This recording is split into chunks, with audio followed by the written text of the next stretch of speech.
ಕಳೆದ 15 ವರ್ಷಗಳಿಂದ ಸಿನಿಮಾ ರಂಗದಲ್ಲಿ ಕೆಲಸ ಮಾಡ್ತಾ ಇದ್ದೀರಾ. ಹಾ ಸರ್. ಇವಾಗ ನೀವು ಗೊತ್ತಿದೆ, ಇವಾಗ ಕನ್ನಡದಲ್ಲಿ ಸ್ಟಾರ್ ಹೀರೋಗಳು ಯಾರ್ಯಾರಿದ್ದಾರೆ ಅಂತ ನಿಮ್ಗೆ ಗೊತ್ತಿದೆ. ಅದ್ರಲ್ಲಿ ಹೌದು. ದರ್ಶನ್ ಅವರು ಕೂಡ ಒಂದು ಸ್ಟಾರ್ ಹೀರೋಗಳ ಕ್ಯಾಟಗರಿಯಲ್ಲಿ ಬರ್ತಕ್ಕಂಥ ಹೌದು. ಒಬ್ಬ ನಟ. ಎಸ್. ದರ್ಶನ್ ಅವರ ಯಾವ್ಯಾವ ಸಿನಿಮಾದಲ್ಲಿ ನೀವು ಕೆಲಸ ಮಾಡಿದಿರಾ, ಮತ್ತೆ ಅವ್ರ ಜೊತೆ ಏನಾದ್ರು ಒಡನಾಟ, ಮಾತುಕತೆ ಅಥವಾ ಭೇಟಿ ಆತರ ಏನಾದ್ರು ಒಂದು ಘಟನೆಗಳು ಇದ್ರೆ ಹಂಚ್ಕೋಬಹುದು. ಆಗಿದೆ ಸರ್. ಬಟ್ ಏನಂದ್ರೆ ತುಂಬಾ ತೀರಾ ಹತ್ರ ಆಗಿರ್ಲಿಲ್ಲ ನಾನು. ಸುಮಾರು ಸಿನಿಮಾ ಮಾಡಿದೆ ಅವ್ರ ಹತ್ರ ಅಸಿಸ್ಟೆಂಟ್ ಆಗಿ. ಸಾರಥಿ, ಸಂಗೊಳ್ಳಿ ರಾಯಣ್ಣ, ಬುಲ್ಬುಲ್ಲು, ಬೃಂದಾವನ, ಚಕ್ರವರ್ತಿ, ಆಮೇಲೆ ಓಂ ಪ್ರಕಾಶ್ ಸರ್ದು ಪ್ರಿನ್ಸ್ ಅಂತ ಮಾಡಿದ್ದೀನಿ. ತುಂಬಾ ತೀರಾ ಅವ್ರಿಗೆ ಹತ್ರ ಆಗ್ಲಿಲ್ಲ ಅಷ್ಟೇ. ಹತ್ರ ಆಗಿದ್ರೆ ನಾನು ಇವತ್ತು ಈಗೇನೋ ಚಕ್ರವರ್ತಿ ಪ್ರೆಸೆಂಟ್ ಏನು ಡೆವಿಲ್ ನಡೀತಾ ಇದೆಯಲ್ಲ, ಕರೆದಿರೋರು.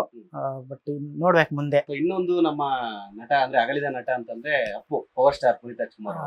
ಅವ್ರ ಸಿನಿಮಾಗಳಿಗೆ ಏನಾದ್ರು ಚಾನ್ಸ್ ಸಿಗ್ತಾ ಕೆಲಸ ಮಾಡೋ ಚಾನ್ಸ್, ಮತ್ತೆ ಅವ್ರನ್ನ ಏನಾದ್ರು ಭೇಟಿಯಾಗಿ ಮಾತುಕತೆ ಏನಾದ್ರು ಸಂದರ್ಭ? ಸರ್, ನಾನು ಅವ್ರನ್ನ ಮೀಟ್ ಮಾಡಿದ್ದೀನಿ ಕೂಡ. ಅವ್ರ ಹತ್ರ ವರ್ಕ್ ಕೂಡ ಮಾಡಿದ್ದೀನಿ. ಅವ್ರ ಸಿನಿಮಾಗೆ ವರ್ಕ್ ಮಾಡಿದ್ದೀನಿ, ಅಸಿಸ್ಟೆಂಟ್ ಆಗಿ ವರ್ಕ್ ಮಾಡಿದ್ದು ಕೂಡ. ಯುವರತ್ನ ಮಾಡಿದೆ, ರಾಜ್ಕುಮಾರ ಮಾಡಿದೆ. ಅವಾಗ ನಾನು ರವಿಶಂಕರ್ ಅಂತ, ಸಿಲ್ಲಿಲಲ್ಲಿ ರವಿಶಂಕರ್ ಸರ್ ಇದಾರಲ್ಲ, ಅವ್ರ ಜೊತೆ ವರ್ಕ್ ಮಾಡ್ತಾ ಇದ್ದೆ ಕಂಟಿನ್ಯೂ ಆಗಿ. ಅವರು ಅವಾಗ ಬ್ಯಾಕ್ ಟು ಬ್ಯಾಕ್ ರವಿಶಂಕರ್ ಸಾರು, ಅಪ್ಪು ಸರ್ ಜೊತೆ ವರ್ಕ್ ಮಾಡ್ತಾ ಇದ್ರು. ಅವಾಗ ನೋಡಿದ್ದಾರೆ, ನಾನು ಚೆನ್ನಾಗಿ ನೋಡಿದ್ದಾರೆ, ಮಾತಾಡ್ಸಿದ್ದಾರೆ ತುಂಬಾ ಸತಿ. ಅಂದ್ರೆ ಅವ್ರ ನಡವಳಿಕೆ, ಅವ್ರು ಮಾತಾಡೋ ರೀತಿ, ಮೇಕಪ್ ಅಸಿಸ್ಟೆಂಟ್ಗಳನ್ನ ಯಾವ ತರ ಮಾತಾಡ್ತಾ ಅಂದ್ರೆ, ಯಾರನ್ನು ವರ್ಕರ್ಸ್ ತರ ಅವ್ರು ಯಾರನ್ನು ನೋಡ್ತಾ ಇರಲಿಲ್ಲ. ಅಂತ ದೊಡ್ಡ ವ್ಯಕ್ತಿನ ನಾವು ಕಳ್ಕೊಂಡಿದೀವಲ್ಲ ಅನ್ನೋದು ತುಂಬಾ ನನಗೆ ತಡಿಯಕ್ಕಾಗಲ್ಲ. ಈ ಕನ್ನಡ ಇಂಡಸ್ಟ್ರಿಗೆ ದೊಡ್ಡ ದುರಂತ. ಅವ್ರು ಇದ್ದಿದ್ರೆ ನಾನು ಏನು ವರ್ಕ್ ಮಾಡ್ತಾ ಇದ್ದೀನಿ ಅದೆಲ್ಲ ನೋಡಿದ್ರೆ ಅವ್ರ ಸಿನಿಮಾಗಳಿಗೆ ಅವಕಾಶ ಮಾಡಕ್ಕೆ ನನಗೆ ಒಂದು ದಾರಿ ಸಿಗ್ತಾ ಇತ್ತು. ಅದೊಂದು ಮಿಸ್ ಮಾಡ್ಕೊಂಡಿದ್ದೀನಿ. I miss you Appu sir.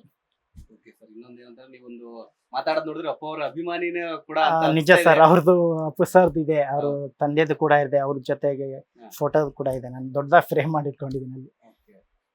ಅಂದ್ರೆ ಈಗ ನಾವು ಕನ್ನಡ ಇಂಡಸ್ಟ್ರಿ ಇವಾಗ ನೋಡ್ತಾ ಇರ್ಬೋದು, ನೀವು ಅಲ್ಲಿ 6 ತಿಂಗಳು ಆಯ್ತು. ಈ ವರ್ಷ 2025 6 ಮಂತ್ ಕಳೆದಿದೆ. ಆದ್ರೂ ಕೂಡ ಒಂದು ದೊಡ್ಡ ಹಿಟ್ ಆಗಿರೋ ಸಿನಿಮಾ ಯಾವ್ದು ಕೂಡ ಇನ್ನೂ ಬಂದಿಲ್ಲ. ಅವರೇಜ್ ಹಿಟ್ ಆಗಿದೆ, ಎಲ್ಲ ಬರ್ತಾ ಇದೆ, ಸಿನಿಮಾಗಳು ಬರ್ತಾ ಇದೆ, ಸಿನಿಮಾಗಳಿಲ್ಲ ಅಂತಿಲ್ಲ. ಬಟ್ ಹಿಟ್ ಅಂತ ದೊಡ್ಡ ಮಟ್ಟದಲ್ಲಿ ಹಿಟ್ ಬರ್ತಾ ಇಲ್ಲ. ಅಂತ ದೊಡ್ಡ ಸ್ಟಾರ್ ನಟರ ಸಿನಿಮಾ ಇನ್ನೂ ರಿಲೀಸ್ ಆಗಿಲ್ಲ. ಸೊ ಈ ಒಂದು ಬೆಳವಣಿಗೆ ಬಗ್ಗೆ ನೀವೊಬ್ರು 15 ವರ್ಷಗಳಿಂದ ಸಿನಿಮಾ ರಂಗದಲ್ಲಿ ಇದ್ದೀರಾ, ಏನ್ ಹೇಳಕ್ ಇಷ್ಟಪಡ್ತೀರಾ? ಸರ್, ನಾನು ಏನ್ ಹೇಳಕ್ ಇಷ್ಟಪಡ್ತೀನಿ ಅಂದ್ರೆ, ನಾವೊಂದು ಸಕ್ಸಸ್ ಕಾಣಬೇಕಂತಂದ್ರೆ ಒಂದು ಟೀಮ್ ಮಾಡ್ಕೋಬೇಕು ಸರ್. ಟೀಮ್ ಯಾವ ತರ ಮಾಡ್ಕೋಬೇಕಂತಂದ್ರೆ, ನಾವು ಮಾಡೋ ಕೆಲ್ಸನ ಜೊತೆಲಿರೋರು ಅಬ್ಸರ್ವ್ ಮಾಡ್ತಾ ಇರ್ಬೇಕು. ಅದ್ರಲ್ಲಿ ನಾನು ಏನ್ ತಪ್ಪು ಮಾಡ್ತಾ ಇದ್ದೀನಿ ಅನ್ನೋದು ಅವ್ರು ತಿಳ್ಕೊಂಡು, ಇಲ್ಲ ಸಿದ್ದಣ್ಣ ಇದು ನೀನ್ ತಪ್ಪು ಮಾಡ್ತಾ ಇದ್ದೀನಿ ಅನ್ನೋದನ್ನ ಹೇಳೋಂಥವ್ರನ್ನ ನಾವು ಒಂದು ಟೀಮ್ ಮಾಡಿಟ್ಕೋಬೇಕು. ಉದಾಹರಣೆಗೆ ನನ್ನನ್ನೇ ತಗೊಳ್ಳಿ, ನಾನೊಂದು ಟೀಮ್ ಮಾಡ್ಕೊಂಡಿದ್ದೀನಿ, ಓಕೆನಾ. ನನ್ನ ಜೊತೆ ಕೆಲಸ ಮಾಡೋರ್ನ ಹೆಸರು ಹೇಳಕ್ ನಾನು ಇಷ್ಟಪಡ್ತೀನಿ. ಯಾಕಂದ್ರೆ ಅವರು ನಾನು ಫೋನ್ ಮಾಡಿದ ತಕ್ಷಣ ಸಿದ್ದಣ್ಣ ಫೋನ್ ಮಾಡಿದ್ದಾರೆ ಅಂದ ತಕ್ಷಣ ಬಂದ್ಬಿಡ್ತಾರೆ. ಯಾಕಂತ ಅಂದ್ರೆ ನನ್ಗೆ ಅವರು ಬಂದು ನನ್ನ ಜೊತೆ ವರ್ಕ್ ಮಾಡಿದ್ರೆ ಸಂಜೆ ಪ್ಯಾಕಪ್ ಆಗಿದ ತಕ್ಷಣ ಅವ್ರ ಪೇಮೆಂಟ್ ಏನ್ ಕೊಡ್ಬೇಕು ಅದನ್ನ ಕೊಟ್ಬಿಟ್ಟು ಕಳಿಸ್ತೀನಿ. ಅದು ಒಂದು ನನ್ನ ಗುಣ. ಧನು ಅಂತ ಇದ್ದಾನೆ ಸರ್ ನನ್ನ ಹತ್ರ ವರ್ಕ್ ಮಾಡೋರು. ಧನು, ಸಂತು, ಸುಹಾಸು, ಲೋಕೇಶ್ ಅಣ್ಣ, ಅವ್ರು ಚೀಫು, ಅವ್ರು ಕೂಡ ನಾನು ತುಂಬಾ ಸಪೋರ್ಟ್ ಮಾಡ್ತಾ ಇದ್ದಾರೆ. ಅಂಥವ್ರನ್ನ ನಾನು ಇಟ್ಕೊಂಡಿದ್ದೀನಿ ನನ್ನ ಜೊತೆಗೆ. ಅವ್ರ ಒಟ್ಟಿಗೆ ನಾನು ಕೆಲಸ ಮಾಡ್ತೀನಿ.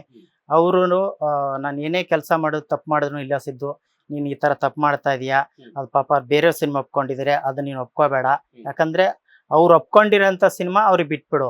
ಅದ್ ಬಿಟ್ಟು ನಮ್ಮಲ್ಲಿ ಏನ್ ಮಾಡ್ತಾರ ಅಂತಂದ್ರೆ, ನಾನೊಂದ್ ಸಿನಿಮಾ ಒಪ್ಕೊಂಡಿದ್ದೀನಾ, ಹೋಗ್ಬಿಟ್ಟು ಒಂದೇನೋ ಬಜೆಟ್ ಮಾತಾಡಿರ್ತೀನಿ ಅನ್ಕೊಳ್ಳಿ, ಇನ್ನೊಬ್ರು ಹೋಗ್ಬಿಟ್ಟು ನನ್ಕಿಂತ ಕಮ್ಮಿಗೆ ಮಾತಾಡಿರ್ತಾರೆ. ಈ ತರದೆಲ್ಲ ಇರ್ತವೆ. ಅದನ್ನ ನನ್ಗೆ ಕೆಲವೊಂದು ಮೇಕಪ್ ಆರ್ಟಿಸ್ಟ್ಗಳು ಹೇಳಿದ್ರು.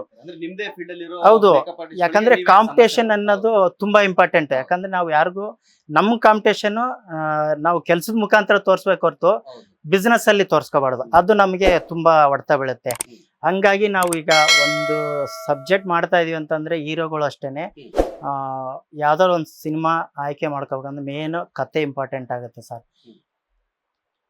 ಆ ಕತೆನ ಯಾವ ತರ ಚೂಸ್ ಮಾಡ್ತಾರೆ ಅದು ತುಂಬಾ ಇಂಪಾರ್ಟೆಂಟ್. ಲೇಟೆಸ್ಟ್ ಹಾಗೂ ಇಂಟ್ರೆಸ್ಟಿಂಗ್ ಸುದ್ದಿಗಳಿಗಾಗಿ ಬಾಸ್ ಟಿವಿ ಕನ್ನಡ ಚಾನೆಲ್ನ ಸಬ್ಸ್ಕ್ರೈಬ್ ಮಾಡಿ. ಹಾಗೆಯೇ ಬೆಲ್ ಐಕಾನ್ ಪ್ರೆಸ್ ಮಾಡಿ. ಇದರ ಜೊತೆಗೆ ಫೇಸ್ಬುಕ್, ಇನ್ಸ್ಟಾಗ್ರಾಮ್, ಎಕ್ಸ್ ನಲ್ಲೂ ಮಿಸ್ ಮಾಡದೆ ಫಾಲೋ ಮಾಡಿ.